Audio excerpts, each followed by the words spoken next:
Good morning, everybody. Hello. How's everyone today? Welcome to the show. I'm Darkside Phil, and I welcome you here to episode 93. Yes, episode 93 of the PreStream podcast. Excuse me. And you may say, what? 93? That's damn right. I stream a lot. And every day that I stream, I do a PreStream podcast.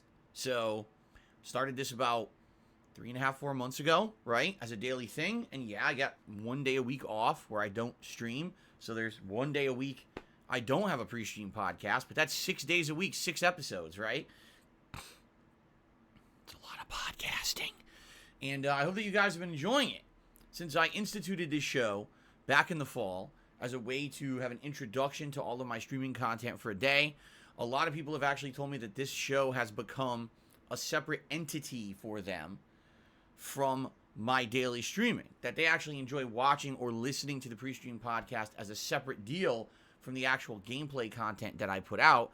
And I like that. That is something that definitely makes me feel good because ultimately, in the long term, I'm not going to be able to be a full-time gamer for the rest of my life. Let's just be honest here.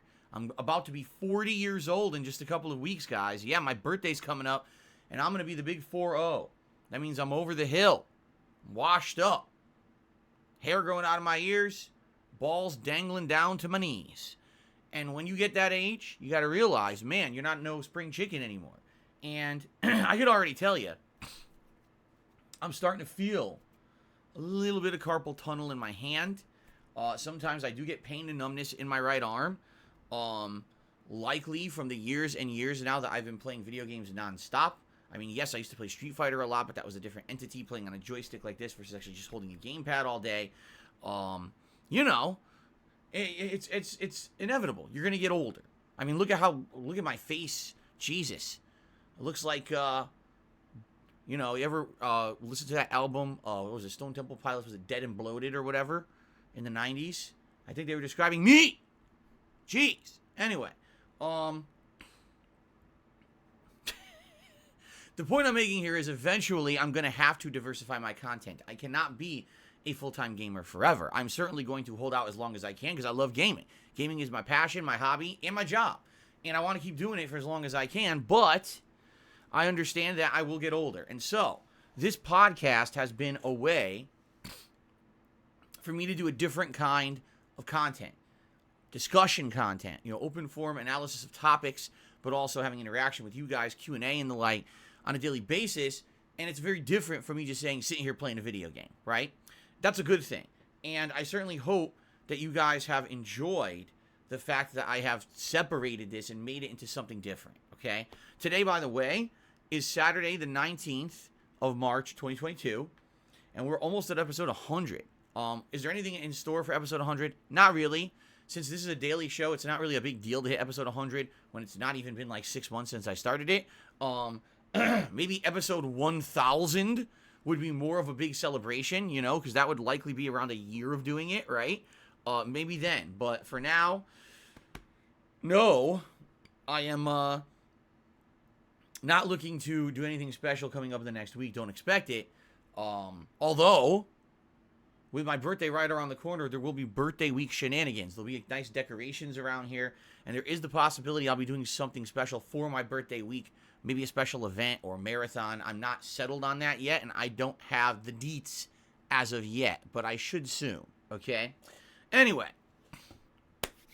welcome to the PreStream podcast. Much like yesterday's podcast, where I had a specific topic that I wanted to tackle, yes, we're doing that again today. I do know that sometimes the podcast is focused more on the business side of things or on Q&A with the viewers. Today, I actually have an interesting topic that I would like to tackle. Notably, Elden Ring and what's going on with the game right now. One of the things that has happened since the game was patched earlier this week that I guess I should be as honest and transparent as possible really has disappointed me. Like, I am actually upset that something happened with this patch, and I want to talk about that at length on today's PreStream podcast. Now, just so you guys know, We're going to do the usual segment, that's the schedule, and at the end of the show, we're going to do shout-outs and interaction with you guys. But if you're not into Elden Ring, and you don't give two craps about Elden Ring, this is likely a podcast you want to skip. In addition, if you're currently playing Elden Ring, and you have not made it to the Caelid area of the game and or have not fought the third major boss of the game, you probably also want to skip this podcast unless you're okay with spoilers, because there actually is something you likely should know about the third major boss of the game that has incredibly pissed me off. Okay? So, that's what we're going to be doing today, all right? If that sounds good to you, stick around. If not, sorry, that is our topic for today. I'll see you tomorrow, right? So, make no bones about it, I know that I have a large group of viewers who either don't care about Elden Ring or are playing Elden Ring themselves and maybe don't want to hear about this part of the game or this boss part in particular. Maybe they'll watch this podcast later after they've tackled it themselves. Well, spoiler alert, that's literally what we're doing today, okay? All right. But before we get to that, let's briefly cover the schedule and everything going on with that, and then we can get into the meat of today's discussion, all right? All right.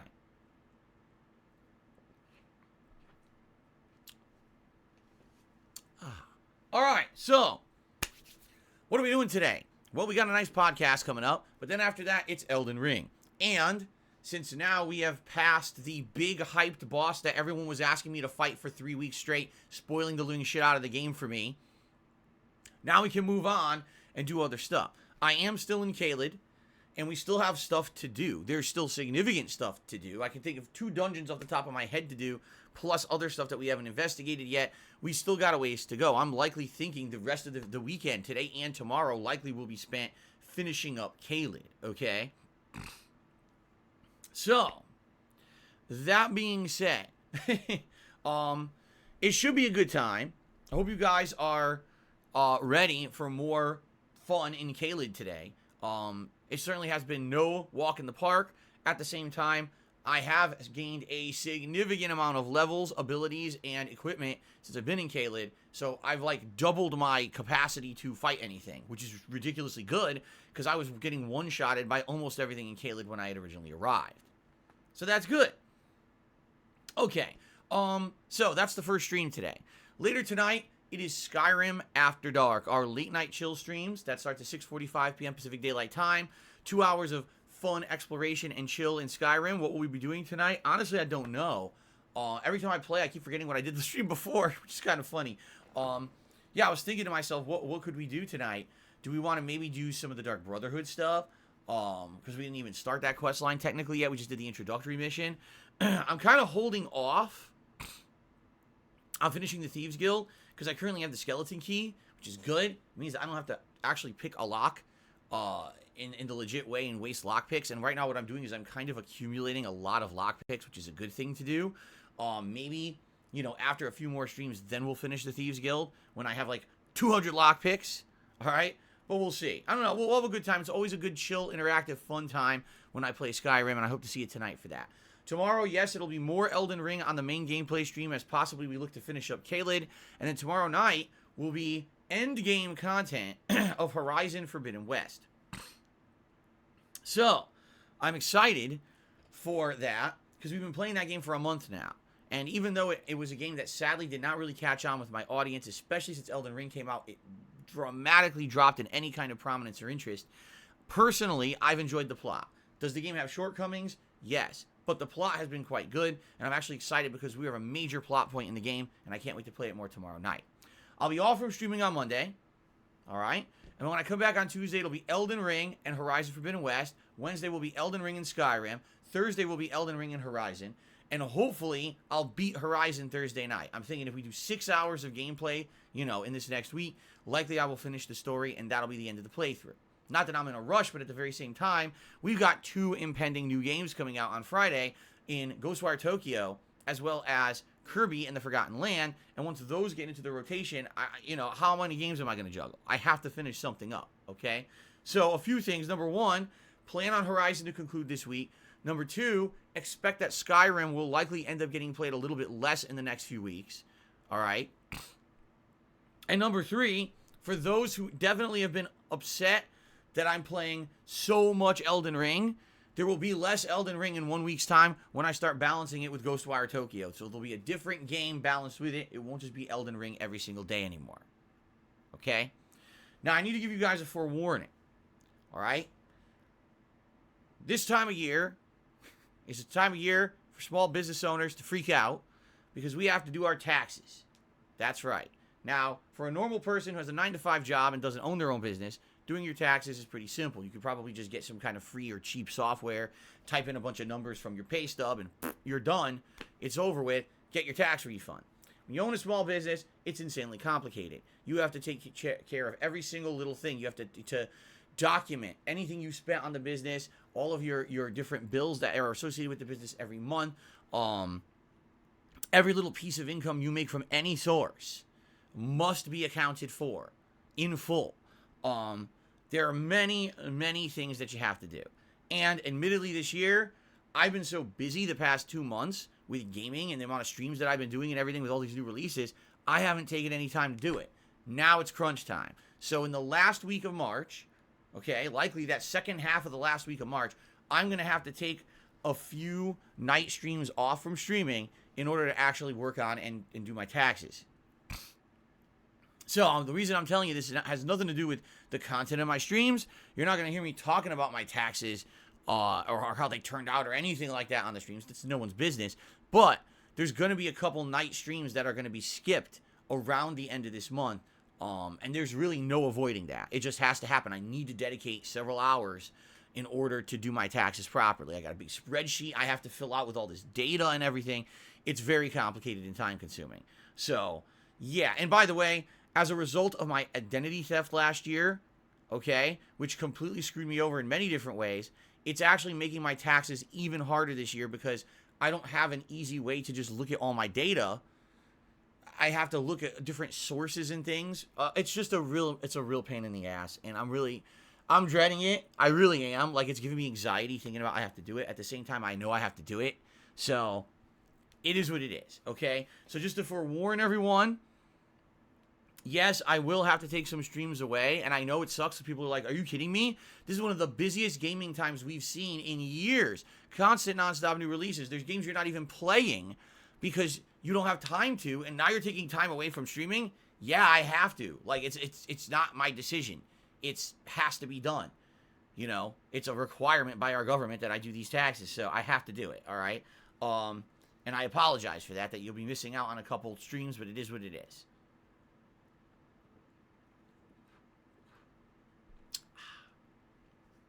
Okay, so just forewarning everyone, okay? Outside of that, thank you all for the continued support. Thank you all for the continued engagement. You guys have been liking my streams. You guys have been liking my videos, leaving comments. In particular, yesterday, a little bit of a surge in comments on what happened not only in Elden Ring, but also the PreStream podcast yesterday seemed to do really well. People are pretty engaged in it and in the discussion, although some people seem to miss the point. A quick follow-up to yesterday's PreStream podcast. This will not be a lengthy segment, but yesterday I discussed the discourse around Hogwarts Legacy, an upcoming game coming out in the holiday 2022 timeframe. That's going to be a game set in the universe of Harry Potter, notably the Hogwarts Academy, where these people are being taught how to use magic, but it's set in the 1800s, meaning there's no Harry Potter characters in it. This is like a prequel kind of a deal. The game looks outstanding from what was shown in the State of Play broadcast, but because J.K. Rowling, the creator of Harry Potter, in the last decade has said many inflammatory and some people would say very uneducated and very hurtful, damaging comments about gender and trans people and gene therapy and things like that, people are basically publicly saying they're boycotting this game. They want nothing to do with it. They're going to pretend like it doesn't exist. Now, I'm not going to go into full detail about this. I fully explained my take on it and kind of explained why this is a ridiculous way to approach this game on yesterday's PreStream podcast. Watch it in full if you like. It's a pretty interesting discussion.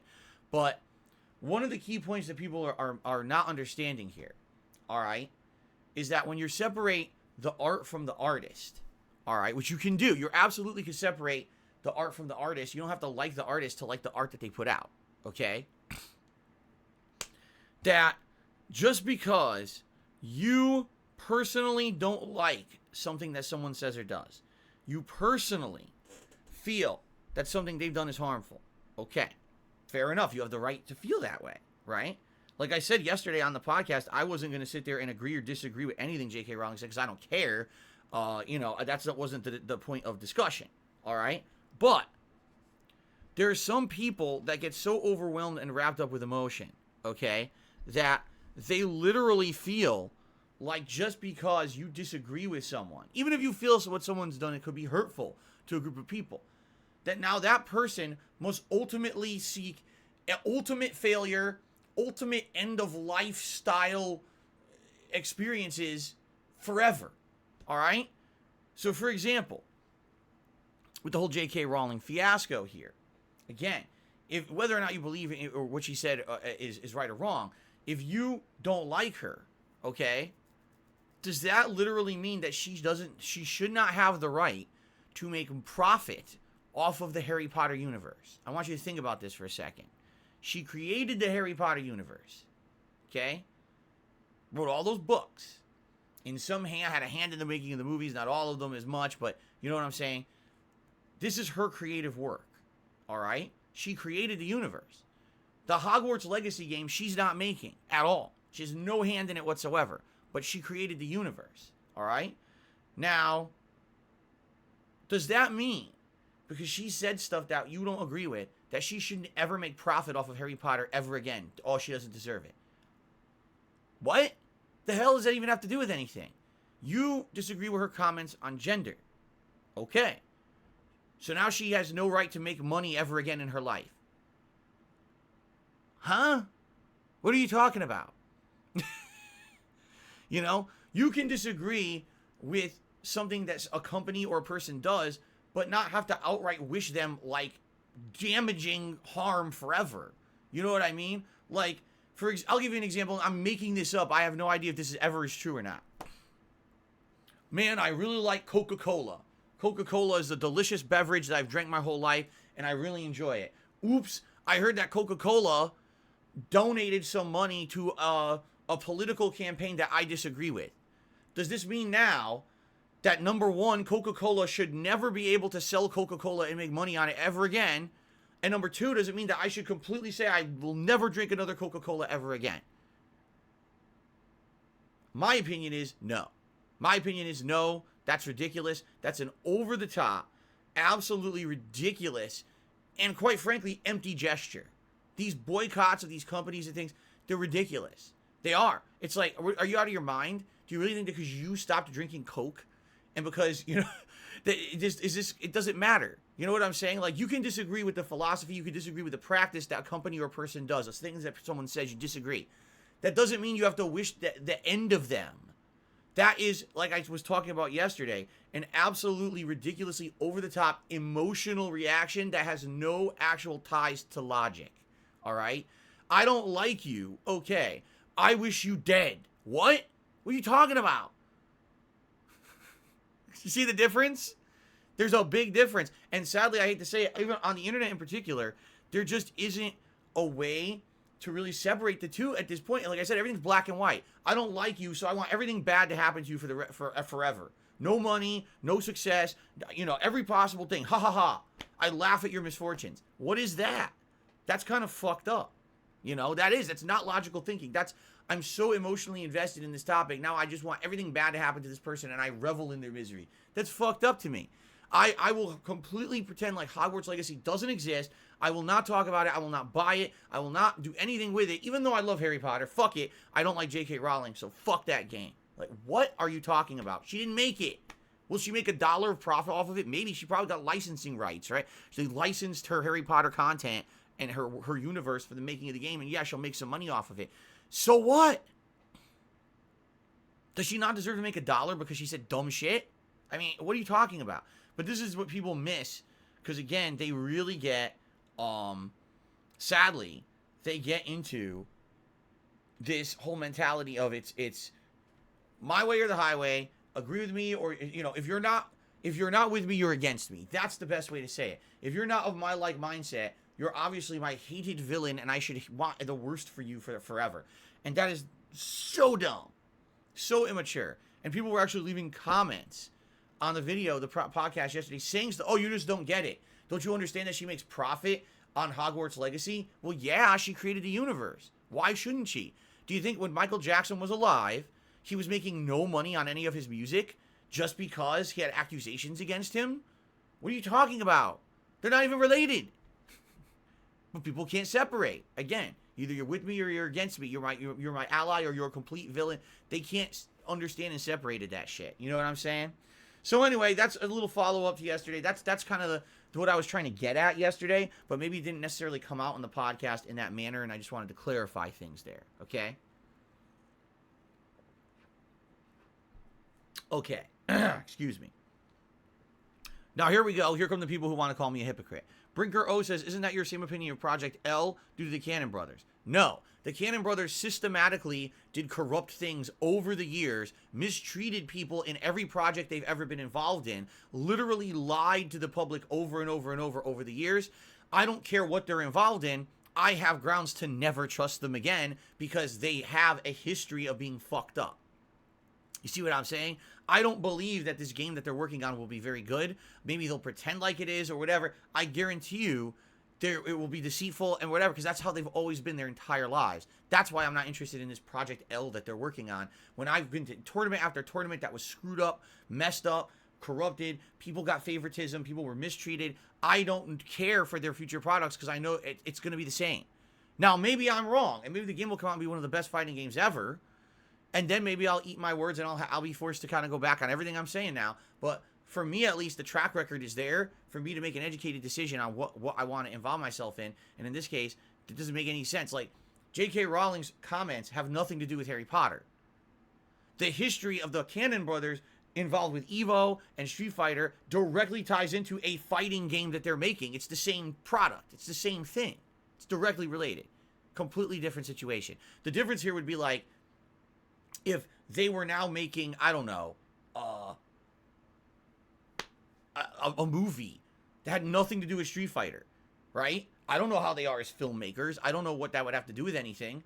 So with that, I would be like pretty hypocritical saying, well, you know, back in the day, they ran tournaments horribly and rigged stuff, but now they're making a movie, so I'm not going to watch it. Well, what does that have to do with anything? The tournament and the movie are not related. You see what I'm saying? It's a very different comparison. Okay. All right. Ladies and gentlemen, let's now get to our topic at hand today. All right. So, spoiler alert for those of you who are either possibly playing Elden Ring and haven't gotten to Caelid and the third major boss fight of the game yet, or for those of you who maybe just don't care about Elden Ring, or maybe you're going to play it at a future date, you don't want to be spoiled. All right. I am about to discuss the third major region of the game and the third major boss fight and something that's happened to it this week with the patch that a lot of people are now up in arms about. At the same time, if you are playing the game, you might want to actually listen to this podcast, despite the fact that you're probably going to get spoiled on the boss. Why? Because you might want to know what happened and that what you're getting in the game is not representative of the original experience. Okay? Okay. Ladies and gentlemen, I've been playing Elden Ring since its launch. As you know, I'm not an exclusive Soulsborne streamer. And if all I was playing was Elden Ring without any variety whatsoever, likely people would get bored. Because I am a content creator who plays a variety of games and a variety of content, and I've always been known for that. I've never been, oh, Phil, the guy who plays Street Fighter, oh, Phil, the guy who plays Call of Duty, or Phil, the guy who flubs through FromSoft games and everyone laughs at. I'm kind of a jack of all trades and a master of none, all right? There are plenty of people who sat down and played the shit out of Elden Ring and beat it within like a full week of its release. They just played through it nonstop, and now they're in their second or third runs. Most pro players who do this for a living are already doing level 1 challenge runs, certain build challenge runs, and things like that, okay? But for me, I have now been playing this game for 54 hours, okay? 54 hours. And from what I'm to understand, I'm roughly halfway through the game. Roughly. Because I think really the halfway point would be when I complete Caelid entirely and then start heading into the new areas of the game that apparently are even more challenging. That would be considered the second half. So we're almost there at 55 hours, all right? So the reason that I'm prefacing this part of the podcast with that knowledge is because I want you to understand it wasn't like I was beating around the bush. It wasn't like I was purposely trying to avoid a particular boss fight in the game. I was taking my time and exploring and doing things in the logical progression order that the game presents to you. That's how much content this game has. It's about, if you're exploring, it's about anywhere from 100 to 120 hours of content in the game, which is, I know, absolutely fucking insane, but it is what's in the game, okay? So, this week I was exploring Caelid, which in the logical progression of things is considered the third major area of the game. You start off in an area called Limgrave, and this has a lot of introductory stuff, some simple dungeons, you know, gameplay elements introduced, etc. Then you go to the second area after you beat the first major dungeon, which is Stormvale Castle. You head into Liurnia, which is a giant lake/swamp-like area. Again, lots of exploration. There's both a main and optional dungeon there, plus a bunch of other optional stuff. Lots of new mechanics introduced. And it's very fun, to be honest. I like it.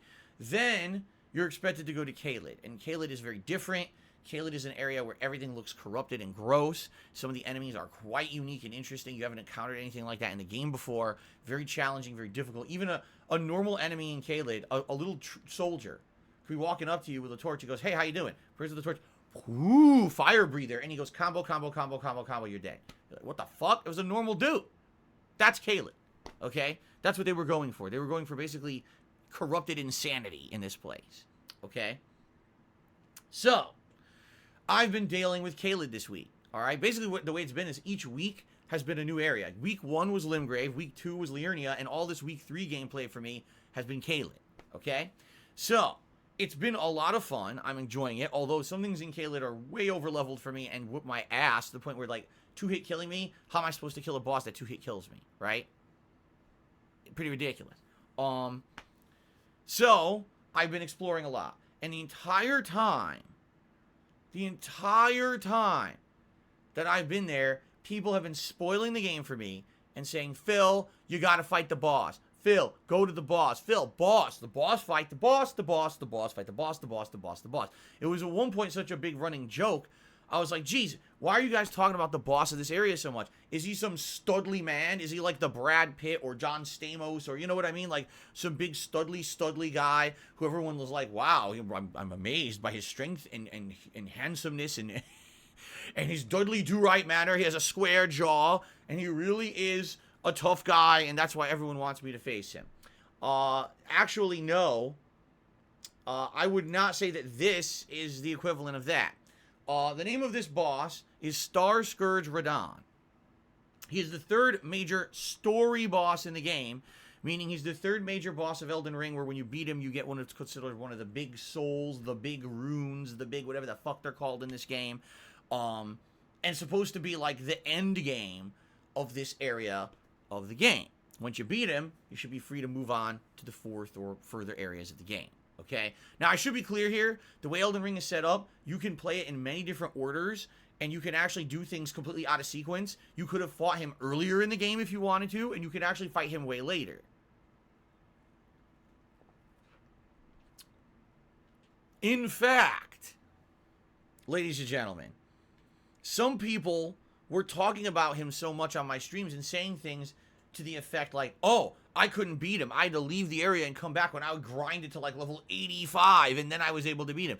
So people were hyping this guy up as essentially one of the hardest Soulsborne bosses in all time. Some people were actually saying Radon was harder than the final boss of the game for them. Okay, for them. Maybe not factually on paper, but for them he was tougher. Okay?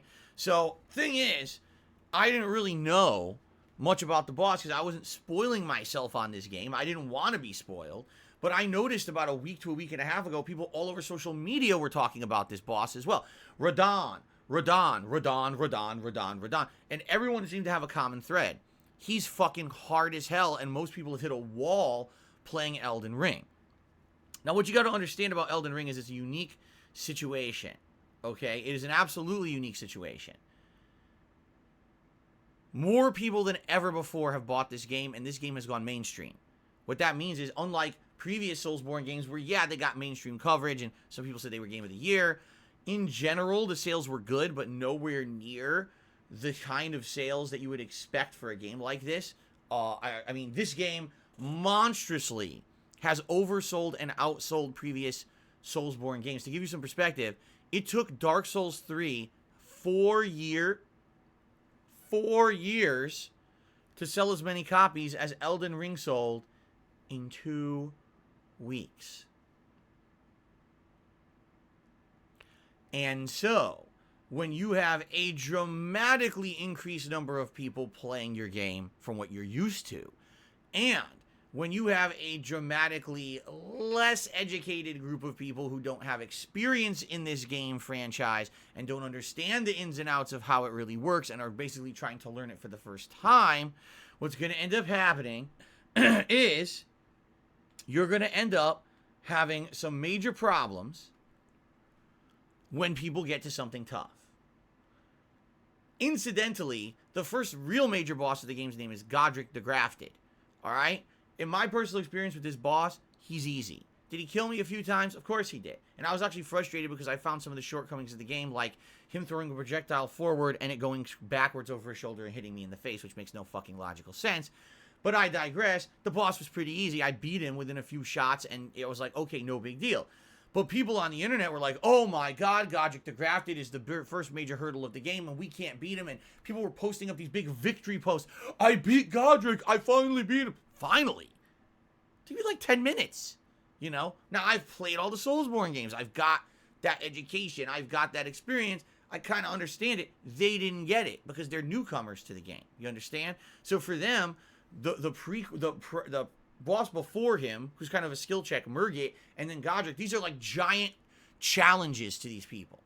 All right? Millions of people. This isn't like a couple thousand. Millions of people are experiencing this kind of challenge and difficulty for the first time. All right? So, as the game now moves on, what you got to understand is these are the millions and millions of people playing the game. We're now 2 weeks into the game. What's the next challenge? What's the next skill check? You see? And so the next major thing I saw everyone start talking about was this guy.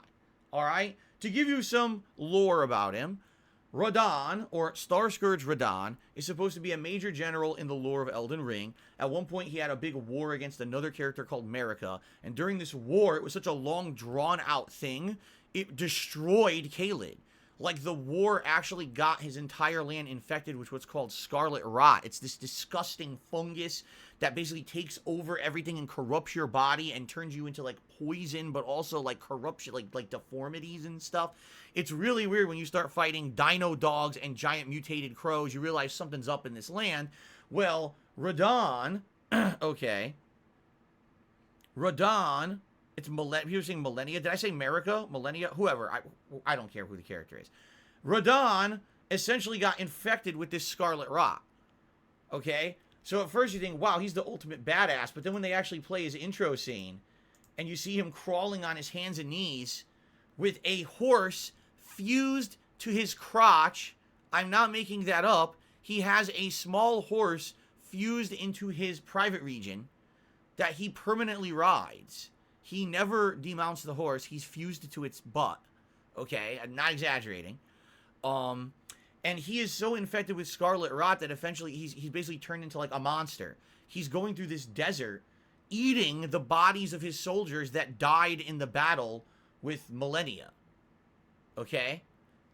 Oh, okay. Not exactly Brad Pitt, John Stamos material like I was expecting. A little different. Okay? So anyway, he's a weird fuck, okay? And the way that the game builds up to this boss fight is that you hear lore about him, rumors about him, NPCs talk about him, and then eventually what happens in the game is there's something called the Radon Festival that gets triggered. Now, there's multiple ways to do this. From what I'm to understand, and this is just for my fans telling me because I'm not 100% in on this, so take this with a grain of salt. There's a certain optional dungeon you can go to in Liurnia. I think it's called the, what is it, the Kyra Manor or whatever it was. It was the Magic Manor. That's an optional dungeon. Apparently, when you go there, then the festival triggers. Or if you get to the next area of the game past, what's supposed to be past Caelid, that's called the something plateau or something like that. Apparently, if you go there, then it triggers. Okay, so It's basically, there's multiple ways to get this to happen. What is the Radon Festival? Well, it's actually something completely unique that I have never actually experienced before in a FromSoft game, okay? Basically, when you fight Radon, it's not supposed to be a fair one-on-one fight at all, all right? Radon is expected to be this over-the-top challenge. He's so tough. The only way you should realistically take him on is with a group of people, not just yourself. Now, at first you may say, oh, does that mean you summon your friends and you all beat him up? No. Actually, the story sets it up in an interesting way. Over the course of Elden Ring, you're going to befriend certain NPCs. Whether or not it's because you accidentally stumble upon them or you intentionally follow their plot lines, if you exhaust certain characters' stories up to a certain point, they're now considered your allies. And in FromSoft games, typically you can summon your allies during particular boss fights. Well, the Radon Festival, at this point in the game, is supposed to be, okay, all the good things you've done for people up to now pan out, because those people you helped are going to help you in this fight. So you arrive at Redmane Castle, which, if you hadn't triggered the festival, is basically a dungeon, all right? But if you've triggered the festival, all of a sudden all these teleporters are enabled, and you can just teleport right to the end of the dungeon. And when you do, all of your allies who you've befriended in the game are standing there. Now, I hadn't befriended too many. For what I'm to understand, you could have actually had a lot of people here, but all I had was one guy was named Blade, the half-wolfman hunter, and then I also had Iron Fist Alexander, the giant living pot. So these were the two guys who I had helped out with their quest lines, and they were there. They had dialogue too. They had unique dialogue talking to me about this fight we're about to do together. And I was like, oh, this is pretty cool. I've never seen anything like this in a FromSoft game before. Typically, if it is part of it, it's not like a big story build-up. It's just like, just go fight that boss, and oh, by the way, there might be summon. In this case, there's like really building to this epic thing that's about to happen. Okay? Now I'm being told it's Blide, not Blade. Whatever. His name's Blide the Wolfman. Sure he is. Anyway, you never hear anyone say his name. Anyway, so after a bunch of build-up, talking to all of your allies who are in this courtyard, there's actually a master of ceremonies, and he's like, oh, come one, come all, the big festival of Radon and combat, and yada, yada, yada. You know, it makes it feel like you're hyping up this crazy epic moment in a movie or something, okay? And then finally you go through a boss door, you go down an elevator, and you get teleported to the battlefield, which is a ginormous desert. It may arguably be the biggest battlefield ever in a FromSoft game. Don't quote me on that, but I think it actually may be. Okay? And so, as soon as you arrive, you realize you're in deep shit because this guy is not happy with you and from a distance starts shooting giant homing arrows. Okay? Now, I'm like, oh shit. I gotta start dodging, right? You got to. You have to start dodging. If you don't, you immediately start getting pelted with arrows, and you'll die within 2 to 3 shots, essentially. Now, on this battlefield, what you'll actually see, all right, all around your area is that there's summon symbols all over the ground. So immediately, this is a clue. This is what I'm supposed to be doing. So you start summoning them, and all these story-based NPCs start showing up. Some of them you probably never heard of, and then some of them actually are the characters who you've befriended. Like I said, Blide, the half-wolf, and Iron Fist Alexander were some of the ones that I was able to summon. So, the goal of the fight is essentially to have these little guys you're summoning distract Radon so that you can fight him head up and maybe do some hit and run tactics. You know, get in there, hit a few times, get out as he aggroes to you, okay? And basically, there's 2 phases of the fight. First, he's more of a head-up melee kind of guy, but then in the second half of the fight, he starts using these crazy magic spells, all right? Sadly, I can only tell you what my personal experience is with the boss. Now, keep in mind, I had been playing this game for 3 weeks, and like I said, the entirety of the last, week to week and a half that I've been playing it, everyone on my streams is like, oh my god, Radon. I can't wait till Phil gets to Radon and fights Radon. He's so challenging. He's so ridiculous. It's an epic fight, but my god, it's some of the hardest. Some people were telling me, actual people who are good at FromSoft, it took 5 hours to beat Radon. And like I said, some people actually said, man, I had to grind to level 85 to go back and fight Radon. even though his area arguably should be anywhere from level 50 to 70, I had to grind way above that level to actually defeat the boss. Okay? So I'm going into this expecting something crazy and epic. And I'll admit, it looks epic. You're fighting this guy. He's sniping you from a million miles away. You got to dodge, dodge, dodge, summon everyone off the sand. Now they're distracting him. Then you go up there, you start beating him up. And then I started to notice something. All right? I'm fighting him. I'm like, he's not really hitting me. He's very distracted on all these NPCs.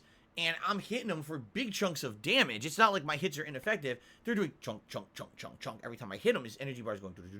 Wow, this is pretty damaging what I'm doing to him. And then he would hit me randomly. Half the time it wasn't even look like he was going for me. And I would lose about 25% of my health bar. And I'm thinking, huh? Now keep in mind, I've been exploring Caelid for almost a week. I've been fighting every optional boss that I've come across. I just, the day before, fought a trio of Crystallian bosses that whoever thought this was a good idea is one of these sadistic assholes.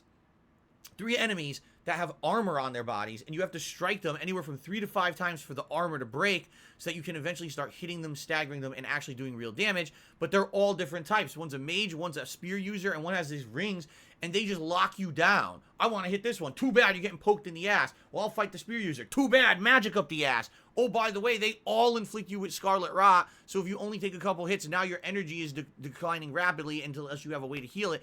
It's just like, wow. Wow. Wow, wow, they really went crazy on this shit, you know? They really did. So I'm fighting Radon, and I'm like, something's off, right? This is the boss fight that everyone's been hyping up for a week and a half, 2 weeks. I saw on social media people going crazy, ripping their hair out of their head that it was so tough. And I'm beating his ass. So then we get to the second half of the fight. He starts using magic, and the magic's coming at me, and I'm just like, walk to the side, easily dodge it.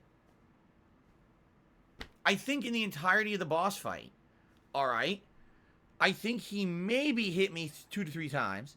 I easily just chugged the flask and just, I steamrolled him. Easy one shot. Arguably one of the easiest bosses in the game for me, you know? And you might say, well, that's because you use summons. Well, no, you see, that was the point. The whole epic part of the game is that it's the Festival of Radahn. Everyone you've befriended is helping you. This is supposed to be the story of the game. If you don't summon, you're literally playing the game in an alternate way to make it different than what was intended. This fight was designed around the fact that he can snipe you unless you distract him with the summons, so you're supposed to distract him to get in there and fight him. That's the point. Even people were saying, normally, Phil, we'd be upset if you summon, but in this case, the game was designed around it. Do it, or else you're not actually getting the boss fight experience that was intended. All right? So, you know, I beat him, and everyone's like, holy shit, yeah, that's terrible. And I just hate to say it, but they fucked it up. How did they fuck it up? Because, ladies and gentlemen, earlier this week, From Software issued a patch to Elden Ring. And this patch changed a lot of stuff around the game. Most notably, one of the biggest complaints from everyone playing this game is that there's a hell of a lot of NPCs in it, and a lot of them have quests, and they move around the map. All right, and there's no way to really tell where any of them are at any time when they move. You may have an NPC standing in front of you in a building for, you know, the first 20 hours you play, that they disappear. Well, where did they go? I don't know. Will I ever encounter them again? Maybe, maybe not. Well, now what'll happen is if you've encountered an NPC and they move across the map as part of their quest line, now the map will have their location and their name next to it, so you know where they are. Now, oh, I could follow up on this quest by going here and talking to this NPC that moved. Cool, I'll do that. So that's a good thing, obviously, but it's very odd that they added so much to the game in Elden Ring that wasn't previously in FromSoft games, all these new NPCs, and they didn't implement this at launch. It's kind of weird, all right? So they listened to fan feedback. In addition, they rebalanced the game. There was one of these weapon arts, or what was it called? Ash arts, Arts of War, whatever, called Hoarfrost Stomp that apparently was incredibly overpowered, and people were literally using this to just speedrun the game because it was so broken. So they patched it and fixed it and made it not as overpowered. Other things too, they buffed some spells, they nerfed some spells, they did all this tweaking. Personally, I found a change. There's an area called the Beast Sanctuary, where there's an NPC that you trade in an item called Death Root to get some items and stuff over the course of the game. It's rewards for it. Well, supposedly you were able to drop behind the sanctuary and find a hidden area with all these items and all kinds of stuff. You can't do it anymore. They patched it out. If you try to jump down there, you die instantly despite the fact you don't even fall. It's just like there's an invisible death wall that kills you along the way. And all my followers and viewers were like, no, do it, no, do it. I tried to do it. I kept dying. I'm like, well, what gives? Like, shit, they must have changed it with the patch. So there's a lot of changes that happened. And one of the notable changes that, sadly, they did is they nerfed Radahn. Radahn, who is supposed to be this epic skill check, this epic moment in FromSoft history, a build-up, a festival, get the aid of all the people you've befriended and helped in the course of the game up to now. That was the point, is that the more quests you complete, the more people you have to help you in this fight, so that you can beat this insurmountable challenge. And when you beat Radahn, not only are you supposed to feel like this is a major milestone in the game, but also in FromSoft history, and you're rewarded appropriately with some ridiculous amount of runes. I think it's like 70-something or 80-something thousand runes, which is a crazy amount for the game up to this point. So, basically, when they nerfed this boss, here's what they did. Number one, at the beginning of the fight, when he's sniping you with the arrows, originally, apparently, these arrows were almost impossible to dodge. The point you were supposed to do here was you were supposed to just basically go behind the dunes and summon everyone. Because once everyone's summoned and running towards Radahn, now he starts shooting them instead of you. And now you have an opportunity to get closer to him. But if you didn't do it, you couldn't even get to him. Like, if you're on the horse, he would just kill your horse right away. Like, zoop, done. Oh, well, can't use the horse in this fight. In addition, when you were supposed to get close to him, yes, he aggroes to all of them, but he would eventually turn his attention towards you, and apparently he could either stun lock you or either 1 to 2 shot you very easily. In addition, in the second half of the fight, okay, and again, this is all just me speculating, alright, because I didn't fight the original Radahn. I didn't have opportunity to. They patched him out, okay? Now, apparently in the second half of the fight, when Radahn starts using magic, this is really when it was like sucking on a turd. Because he apparently had magic that tracked you.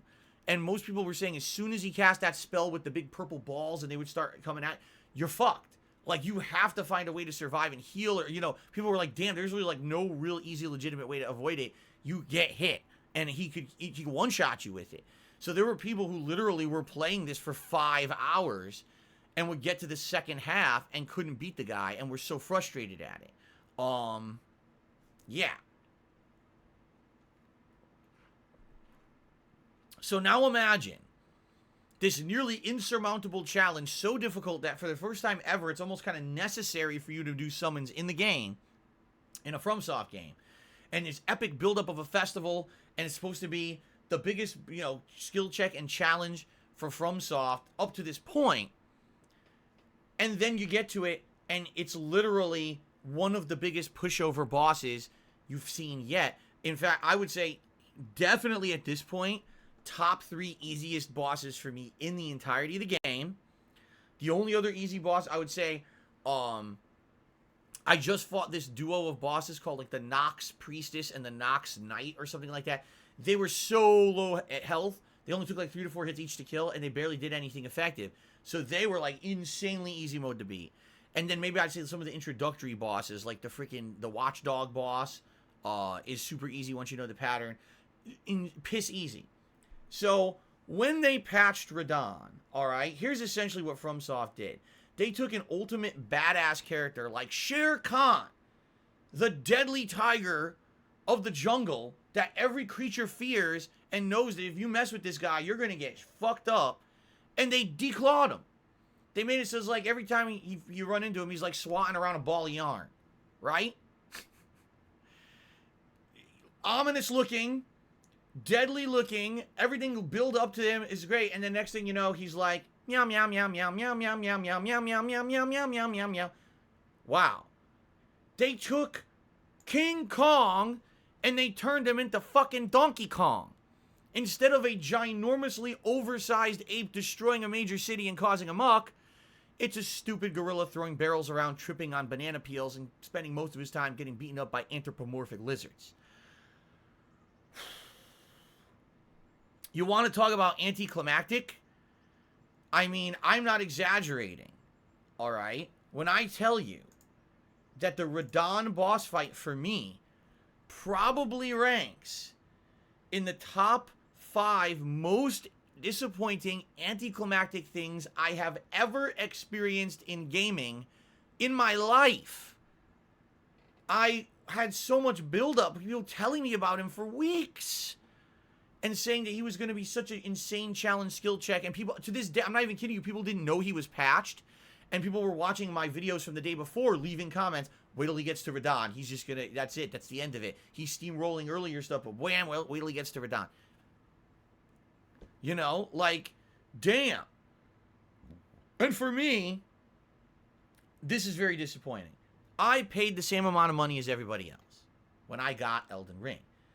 I expect that I'm going to get an equivalent experience with the people who have bought the game and played it.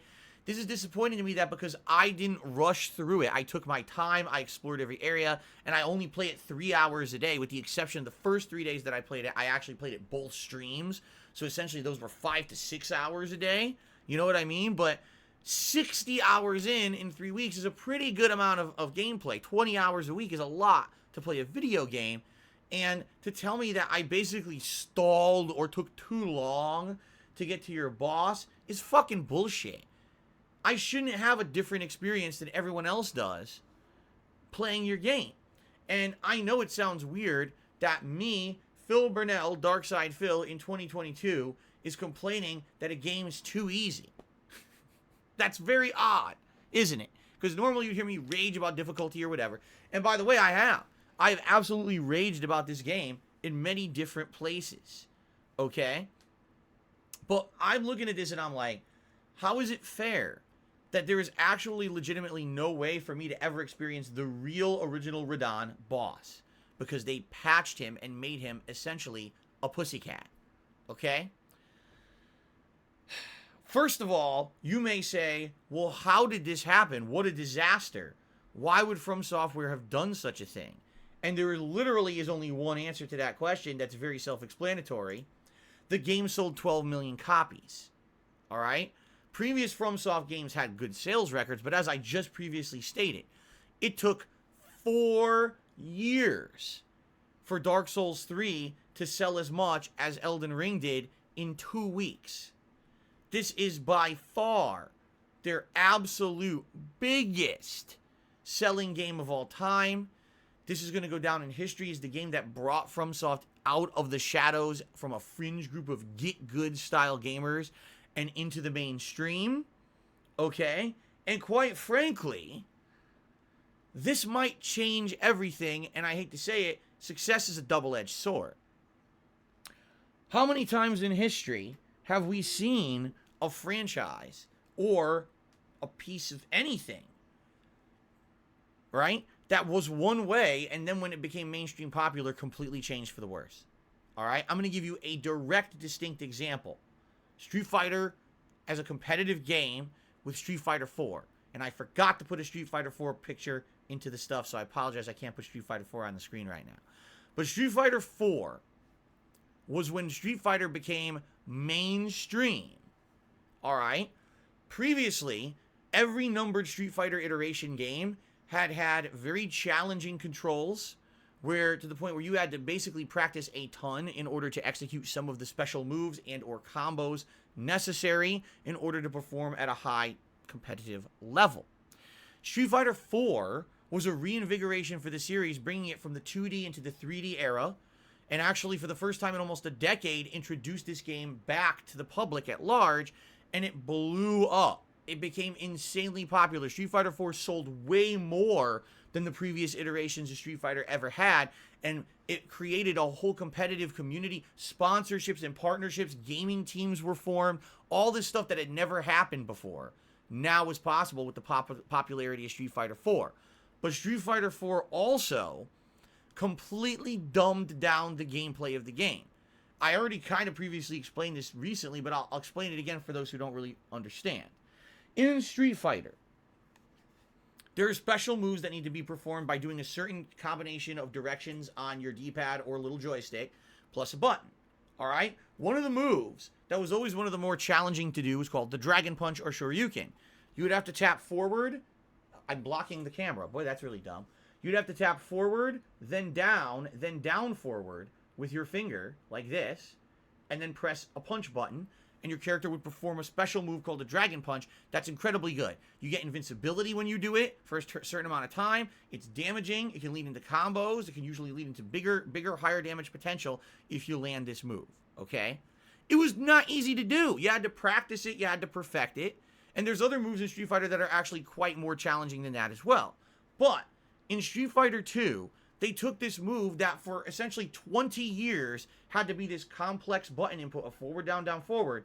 And they made it that instead of that, you could just take your thumb and mash down forward twice and press punch and it would come out. So a move that can change the entire direction of a competitive match. A move that up to that point needed direct, distinct, important timing to actually be used effectively became and it would come out. And there were people online who would literally just do that, mash like crazy, and get out of stuff, and it changed the face of Street Fighter forever. Essentially what happened with Street Fighter 4 was that the game was dumbed down for the masses. The game did sell to the masses. It sold more than any Street Fighter ever before. But some of the competitive nature of the game was lost by making the game so easy to play. You didn't really need to have that level of expertise or practice to execute high-level moves, combos, or anything like that anymore. It was basically like brain dead, a little bit of muscle memory, practice for a little bit, you could do everything in the game. To make matters even worse, Capcom followed along with this pattern in Street Fighter V, making it even more dumbed down to the point where now that game is essentially pattern play. Meaning you don't even have to look at anyone and see what they're doing and react to it. You just have, I play with Guile, so I know if I do this one specific series of actions with Guile, the risk is low, the reward is great, just keep doing it, and I'll win. And that's most of the competitive play of Street Fighter V. The game's terrible because they made it so dumbed down for the masses. They took out any level of skill, any level of challenge, and in reality, it's hilarious because I see things online like, look, there's a good Guile player who, on reaction, he saw someone doing something and immediately did a move to blow through it. Wow, what a great player. I'm like, you mean wow, like how every Street Fighter was before Street Fighter 4, and then you took that out of the game because you wanted it to be dumbed down for stupid people? Wow. Yeah, amazing that skill still exists in the competitive world. Rarely, but it does. Okay? So the reason I'm bringing all this up is because this is a direct comparison to Elden Ring. Elden Ring sold so widely that now From Software is under massive pressure to make the game accessible to the audience that bought it. If 12 million people bought Elden Ring, but only 1 million people actually complete the game, that's not going to make them look very good. It's going to tell, oh, look, your game was made too difficult, not accessible. How people who played the game can't enjoy it to the end is kind of ridiculous and not fair. And I guess what happened essentially was that with the Radon boss fight, people had been playing this game at a slow pace for a couple of weeks. Like I said, people were celebrating. Oh, I beat Godric. Post up your victory poses when you defeat Godric finally because it means that you got good and whatever. And no, Godric is an actually easy boss in the game. Compared to most of the game, he's a pushover boss. But people are going crazy and celebrating this. So can you imagine when those same people who are barely making by, scraping by, get to Caelid, and everything is one-shotting them, and eventually they get to this Radon boss, and they're summoning 100 NPCs to fight with them, and he's one-shotting them, one-shotting them, one-shotting them, one-shotting, one-shotting, one-shotting. You know what I'm saying? Like, and I saw that reaction, actually, on social media, that people were like, I guess the game is over. I guess I finally reached my limits, because there's no way I'm ever going to beat this guy. I tried for hours on end, and I just can't do it. And I guess we're done. You know, what a waste of $60 because I only got to see like half the game. And that was kind of the attitude I was seeing from a lot of mainstream players at the time. And I was like, well, that's unfortunate, but I mean, let's face it. From Software games always are giant difficulty skill checks. They are, and you always see stuff like this in From Soft game, and they're probably just not for everyone, you know? And so, how did FromSoft react? You know, 12 million tarnished. Thanks a lot for buying our game. Oops, we got 10 million people complaining they can't beat Radon. So, this happens, you know, and yeah, I'm upset. Because here's the thing. I've always said this about competitive Street Fighter, and I'll make the point now about a nerf like what happened to Radon this week, okay? There's nothing wrong with making a game accessible, especially if it's a game that's not competitive, all right? Even if a game is known as to be competitive, you could still have workarounds for people who want to play it but definitely don't have the skill level to play it at a high level. So I'll give you an example. In Street Fighter, the shortcuts that they put into Street Fighter 4, all right, could have very well been put into the game without ruining the competitive nature of the game. What they could have done is said, you can have your input shortcuts, but they're optional. You can opt to turn them on or off, and if you turn them on, that's great. Play all the game modes you want, but it's not allowed in competitive tournament play. To actually compete in a tournament, you have to turn off your input shortcuts and instead play for real and learn the game. Okay? That's called choice. You know, freedom to decide for yourself whether or not you want something to be completely dumbed down or not. It's kind of like a no-brainer that you should give the gamer buying the game choice rather than forcing a potentially game design change down their throat that would ruin said experience for them. And that's why, for me, I really haven't been into competitive Street Fighter in a while. These games have become so piss easy that anyone could just ad nauseum practice a pattern or practice a certain mashing technique, and they get out of stupid shit. It's just like, this is not competitive or fun anymore. For someone who's around back when Street Fighter actually was a high level of skill required to do execution, I don't like how easy the game is now. It actually is not fun for me to play in a game where at any moment someone could go, "Durr, mash, mash," and blow through everything that I'm attempting to do. All right? The same thing with Radahn. All right? Radahn absolutely should not have been patched in this manner. All right? If he was going to be nerfed, make it an option to have him be nerfed. Leave the original fight in, but maybe have a scenario where you can activate something that makes him weaker. Like, for example, they've actually done this in previous FromSoft games, where, and I think they even did it, didn't they even do this with Murgit, where you can find an item, an optional item, that will distract the boss or dramatically lower the attack capabilities of the boss if you complete a side quest line or a certain prerequisite steps. I remember in Bloodborne, there's the music box. You get the music box, you play it, and now Father Gascoigne, I don't know how to pronounce his name, he's the werewolf guy, gets distracted, and you can get a few cheap hits in on the boss, making it dramatically easier if you use the music box to distract him. Why didn't they employ something like that? Like, okay, there's a nerf, a holy arrow that you can hit him with, and now his damage output is dramatically reduced for 2 minutes. So if you can get in there and beat the shit out of him for 2 minutes, great, but you don't have to use it. You could go in and fight the original Radahn if you want and see the real challenge, or you can use the nerf arrow. It's up to you. This would then let the game be more accessible to those who don't have the skill to beat the original build, but at the same time retain the challenge of the original boss fight.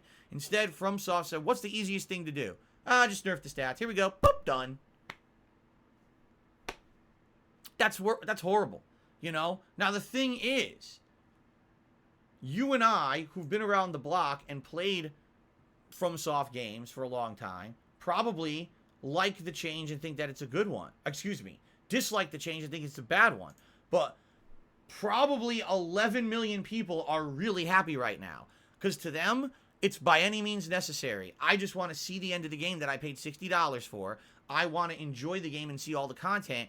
I don't want to be playing against Radon for 5 hours. So they made him so easy. Now we can get right by him and continue on with the rest of the game. In fact, it was so funny. I saw some people posting up on social media about a week ago before they nerfed Radon.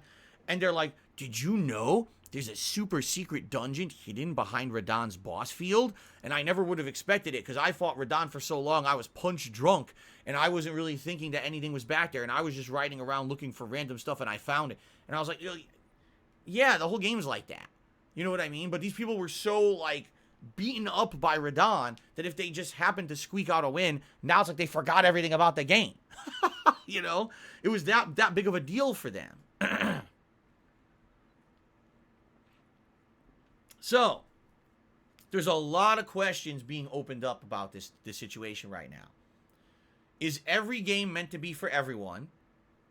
If you buy a game, does that actually entitle you to actually complete it and see the end?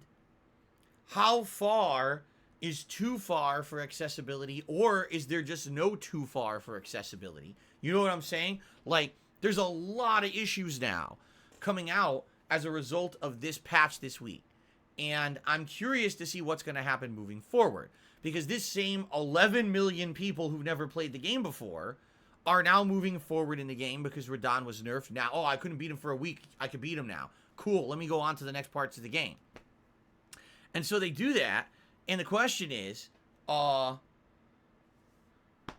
this sadly continuously happen in the game? What's the next skill check? You know what I'm saying? Like, what's the next point in Elden Ring that these people run into the next Radon that they just cannot beat, and now they're begging for a way around it again?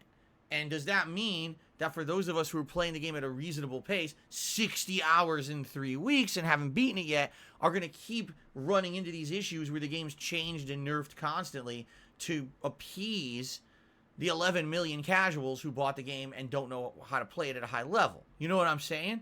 I'm curious. And the thing is, now people literally in my stream chat are saying there's another boss coming up that they think might get nerfed too. You know, that's going to piss me off. I want the real experience. I would have liked to fight Radon. I'm not exaggerating here. I would have liked to at least fought Radon for like an hour if he was that tough. I mean, there is a feeling of overcoming a challenge and a feeling of accomplishment and a feeling of a rewarding relief when you beat a really difficult boss in a From Software game. I'm not saying that I want something that's insanely unfair to the point where like you have to get lucky to win. I'm saying in general, if there's a boss, I don't like steamrolling them. This is the third major story boss in the game. How did I one-shot the boss when the optional bosses meant to just be side content and completely superfluous to the game are about 27 times more difficult than this boss? How is this one of the 3 easiest bosses in the game I fought so far? That it's like you went from extreme to extreme. That's crazy, man. How do you not understand moderation? You know? I don't get it. So, listen. Number one, I can understand both sides of the argument, and I can understand that there's a lot of people who bought the game didn't know what they were getting into, and they feel upset. This is the second time this has happened. A lot of people bought Sekiro, couldn't learn the parry system because it was very challenging to learn, and quit the game within a few hours and said, wow, I wasted my money. Here we are again with Elden Ring, and it seems like From Software is actually taking a completely different approach, despite the fact that the head developer, what's his name? Is it Miyazaki? I always forget his name. He said that, no, this game is difficult and we're not, you know, that's intentional. But then he went ahead and patched the game and made it easier. So it's like he said all this stuff, but so many people bitched that he decided to go back on his word. And that's kind of disappointing, you know? Here I am in 2022 complaining that I want a game to be harder. Like, I don't know how we got here, but we definitely got here. It's pretty crazy. Maybe it's because I know that a tougher boss fight would have been more entertaining for my audience. Certainly, I will tell you, I got zero pleasure out of that fight yesterday. And after all the build-up, all right, that you guys gave me over the weeks, saying that this would be one of the best fights in the game, but one of the toughest, and then I see, oh, it's unique, it's interesting, it's the Festival of Radon, I like the idea, and then it's like, zoop, he's done. Wow.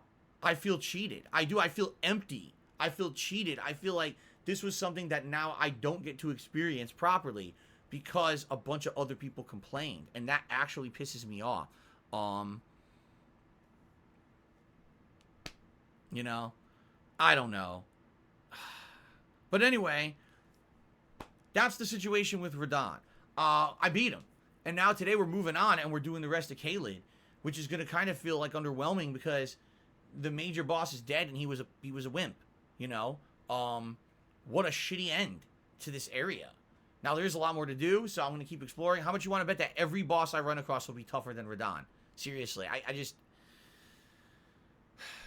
Anyway, I got it off my chest. I talked about it. I hope now you understand.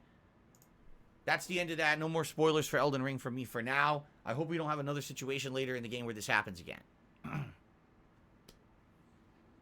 Okay. All right, guys. Shout-outs time.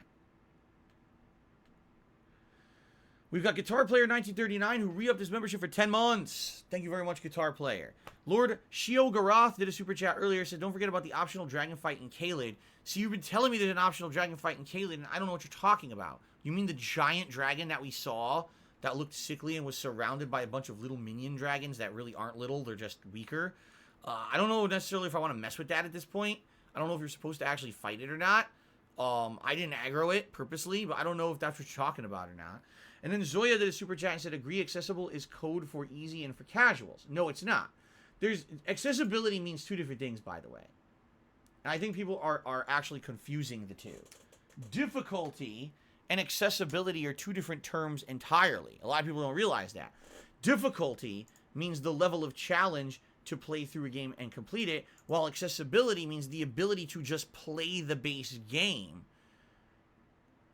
for various reasons. For example, if someone has a handicap, like they're blind, or they're hard of hearing, or their hands don't work well, or they're missing digits or things, you need to have a way to make a game accessible so those people can still enjoy your game. That's accessibility. Difficulty is completely different. Why people are confusing the two words, I have no idea. Doesn't make any sense, okay? The issue here was not accessibility, it's difficulty. And, you know, if this game was supposed to have an established level of difficulty, it's up to From Software if they want to put in an easy mode or a nerf mode, but they shouldn't nerf the whole game like they just did with Radon. That's ridiculous. It's not fair to people who want that original challenge. Okay. Anso Kamaru tipped me $1.50. Because I know you won't play Strangers of Paradise. I want to let you know it isn't as dull or boring as you maybe think it is. I say this as a massive fan of FromSoft.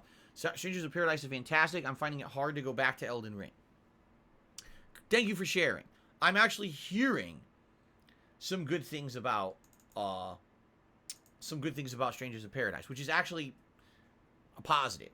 The game didn't look very good. And if people are actually telling me now that there is a ray of hope and it actually could be quite good, that's good.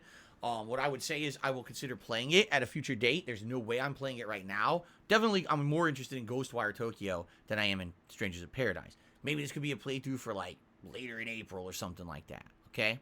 We'll see. Nico has tipped me $1.50. He says, Persona 4 Arena did what you say Street Fighter 4 should have done. Basically, if you hold square for a few seconds, you can do a special move in arcade mode, but the feature's disabled in ranked play, and you're required to do the actual input. There you go. An optional choice to make the game easier to play. Not necessarily required, and not everyone has to deal with it, and not, you know, not acceptable in competitive play. I'm the Scat Man tipped me $1.50 and says, Phil, have a good stream. I love you. Do you do YouTube Shorts? Do YouTube Shorts? Do YouTube Shorts? Do YouTube Shorts? Do YouTube Shorts? Do YouTube Shorts? You know, I've been hearing a lot about these YouTube Shorts. I wonder how well they fit and how expensive they are. Maybe I should try them out. I'm looking for a new pair of shorts for when it gets a little warmer. I don't wear the PJ pants that I'm wearing right now. I don't wear those all year long. In fact, I swapped them out for shorts. Probably within another month, I'll be swapping out to my shorts. Maybe I should buy a pair of these YouTube shorts and see how they fit. An anonymous tipper tipped me $1.50. Says, I think it's also worth considering all the different builds and how that can affect the game. I did a mage build and I beat pre-nerf Radon in only 5 tries, but Margit actually took me 8 hours. Margit was way better at closing the distance. There you go. And I think you're right in that respect as well, that dependent on how you play this game, or any FromSoft game for that matter, because there's many different ways to tackle these games. So many different builds and things. And by the way, I should say, that's why Dark Souls, Elden Ring, this is why they're all better than Sekiro. Sekiro, you are the same guy no matter what, using the same sword, the same shit. Yes, the trick weapons or whatever they're called can be used differently, but for the most part, Sekiro doesn't have that versatility and flexibility like, say, Elden Ring does, where I'm a magician. Oh, well, I'm a paladin. Well, I'm a straight-up knight. Well, I'm a more dexterous person using archery and bleed. Oh, well, I'm using, you know, everyone's different and played the game a different way, and it could make one boss piss easy while another one is a pain in the ass, right? So that's interesting. Oh, really? Darziak says, Strangers of Paradise has pulled an Atlas. People are now being told publicly, do not stream the end of the game, or else you're going to get, like, copyright strikes. Wow. Well, I'm not going to play it now anyway, like I said. Perhaps if and when I get around to playing it, if I do, maybe that restriction will be lifted.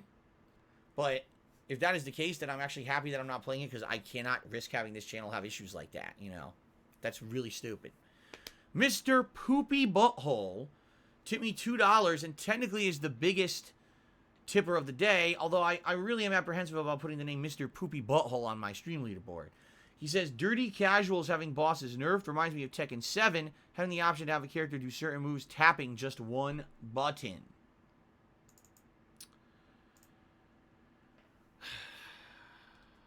Well.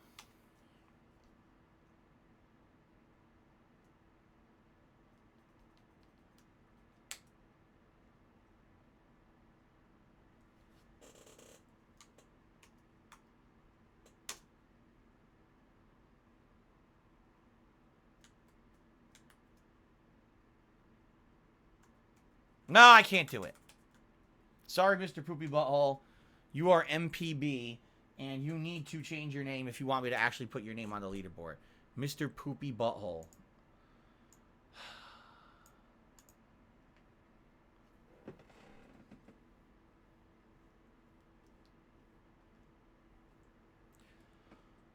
Oh! Oh! Kira says, I don't respond to a message unless money is attached to it. And person said that, tagging me with no money attached to it. Genius. Phil's best friend tipped me $5. Says, are cats really woman? Oh, wait, are cats really women? What? What does that even mean?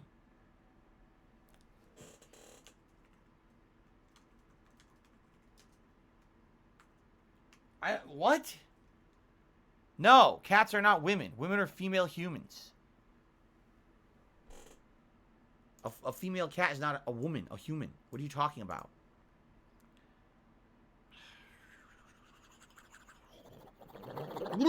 That's it. I'm going off the deep end. I can't take it anymore. What are you guys talking about today?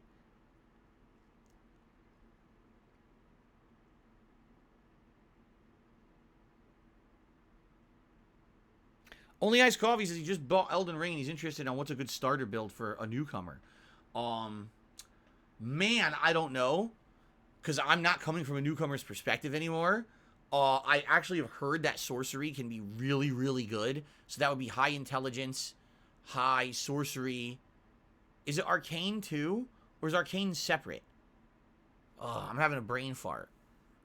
But yeah, I've heard that it's a sorcery build. A lot of people are like, oh, sorcery. So here's Elden Ring for everyone else. Gotta dodge out of this crazy attack. Holy shit. Look for my opening. Finally, stab. Right in his heart. Oh, and I gotta do that 17, 18 more times to even get like a tenth of his health bar down. Oh my god, what a challenging game. And then there's sorcery builds. Magic, magic, magic, magic, magic, magic, magic, magic, magic, magic. Oh, I ran out of FP. Oh. Magic, magic, magic, magic, magic, magic. You win! So, maybe you want to do a sorcery build if you want to kind of do it easy and then maybe go back and challenge yourself later. I guess we'll have to see. Okay. Let's see here. Zoya did another super chat saying, are you worried about support on the night streams? No. Gaspavelli has re-upped his membership for 9 months as Kirby hype. Yeah, actually I am pretty hyped for Kirby because I feel like we haven't had a good new chill game in a while. And Kirby is a pretty chill franchise just in general. Very cute, very relaxing. Sometimes has some pretty unique, interesting mechanics and boss fights. But in general, I feel like the new Kirby game will just be an opportunity for us to kind of relax and have good interaction and enjoy an interesting but not necessarily challenging game. And I'm okay with that. After playing Elden Ring for a fucking month, I'm okay with playing a game that has no challenge. Okay? Just a relaxing situation. Plus, we'll be playing Ghostwire Tokyo 2, which, from all intents and purposes, looks like a really original, interesting game. So.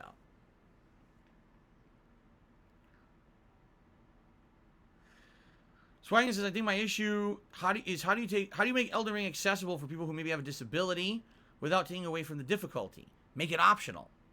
It's that simple. The game is a base level this, and then if you want to enable these accessibility options, you turn them on. For example, not everyone who played The Last of Us 2 wanted to have sonar enabled. You know? But for people who are blind, the sonar makes the game playable. Turn it on, turn it off. It's simple.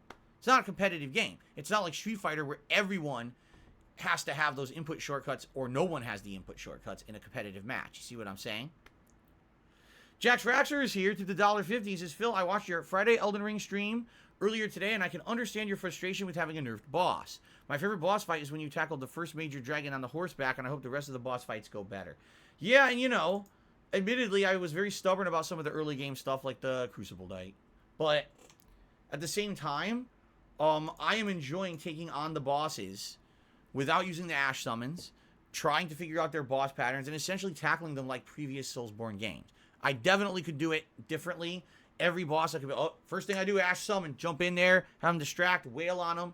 You know what I mean? But I'm having a fun time doing it the straight up method. And whether that means that I die a million times because I'm doing it the straight up method or not, I'm still having a good time with it up to this point. So, okay.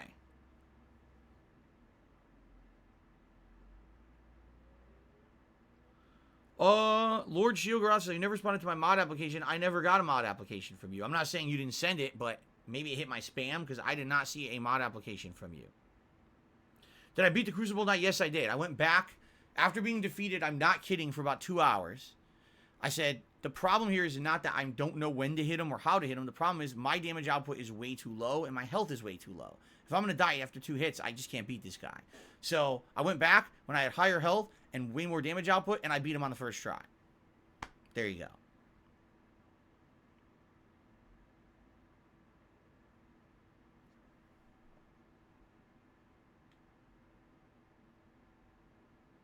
Alice Telemon just hit me $1.50 and says, full beard for the win.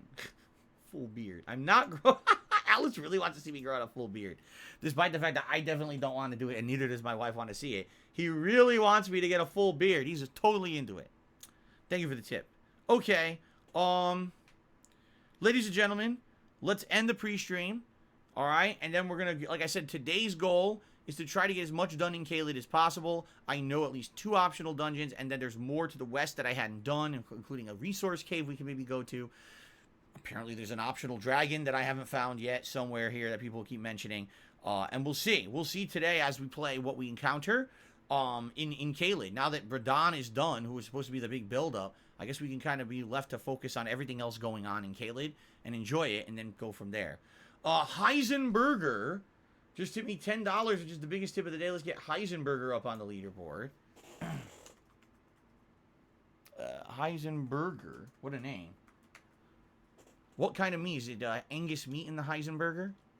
It sounds delicious. And an anonymous tipper tipped me $1.50. Says sorcery builds aren't as easy as people make them out to be. You have to sacrifice a lot of important stats to make a really good build. I think it'd be cool for you to try one on your second run. Intelligence builds get a lot of cool stuff. I will absolutely tell you guys this. If you guys want to see a second run of Elden Ring, which I don't know if you will. This game is so long, it's already going to take me like a month and a half to beat. If you guys want to see me do a second run of Elden Ring, I will do a magic build. I want to. Like, I want to do a heavy... I don't think I've really done a heavy sorcery build. Or did I once? I think I did do it once in Dark Souls 1. One of my runs of Dark Souls 1 I did it, right? But this game has so much fucking magic. I'm finding spell after spell, staff after staff, and I'm like, can't use it, can't use it, can't use it, can't use it. I'm like, fucking shit, right? So, I will do a magic run. Absolutely, that's actually what I want to do. I want to be using all this crazy magic and shit. Okay? Alright. Thank you for a great pre-stream podcast. Once again, guys, this was a different kind of podcast than the days when I'm just kind of talking with you. If you liked the podcast, please give it a like. Please leave a comment on it. Spread the word that Phil does some different stuff on his podcast. It's not just him talking shit and fucking being an idiot playing games. He actually has his podcast with interesting topics. And today I tackled an interesting one yesterday. Let everyone know. This is part of my diversification efforts. All right? Thank you guys so very much for watching the pre-stream podcast. Bye-bye.